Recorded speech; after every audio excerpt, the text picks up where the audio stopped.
In this video, I will teach you how to tie a figure of 8 and double figure of 8. Please like and subscribe the video. Figure of 8. First, you make a loop. Using the working end, go under the rope. You should be see a inverted and or a 8. Lastly, bring the working end go inside the first loop you created at the start. And pull. A figure of 8. Now, let's proceed with double figure of 8. For double figure of 8, just need to add one additional step at start, and the rest of step is the same as tying a figure of 8.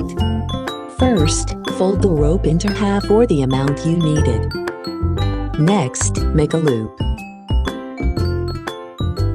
Using the working end, go under the rope. You should be see a inverted and or a 8. Lastly, bring the working end go inside the first loop you created at the start. And pull. A double figure of 8.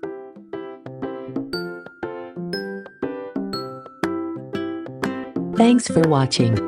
Goodbye.